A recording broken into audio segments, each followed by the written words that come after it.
Maraming celebrities ang gustong maglakbay kapag may bakante sila mula sa kanilang abalang schedule. Mas nagiging espesyal ang paglalakbay para sa mga bituin na ito kapag kasama ang kanilang mahal sa buhay.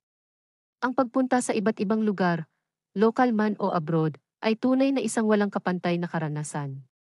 Para sa mga showbiz couples na ito, ang paglalakbay ay hindi lang paraan ng pagpapahinga, ito rin ay isang pasyon na kanilang ibinabahagi na mas nagpapalapit sa kanila sa isa't isa. Kadalasan, ang mga celebrity couples na ito ay nagiging ultimate travel buddies.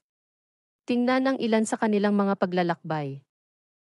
Nature lovers, Gabby Garcia at Khalil Ramos ay nagdiwang ng kanilang ika-negatibo 31 Monsari sa isang bundok sa magandang probinsya ng Lijiang sa China. Serin, makikita ang kapayapaan ng magkasintahan habang naghiking sa Hawaii. Adventurous, Ann Curtis at Erwan Heussaff ay nagkaroon ng di malilimutang adventure sa South Africa. Embracing life, kasama ang kanilang anak na si Dahlia, dumalo sila sa Fuji Rock Festival sa Japan. Romantic getaway, Marian Rivera at Dingdong Dantes ay nagdiwang ng Valentine's Day sa Boracay, puno ng pagmamahalan. Family bonding, ang pamilya Dantes ay nag-enjoy sa Universal Studios Singapore. Spirited, Aubrey Miles at Troy Montero ay nagbahagi ng kanilang interes sa panunood ng Formula 1 sa Singapore. Ocean lovers, mahilig din ang dalawa sa therapeutic na tanawin ng dagat sa Boracay.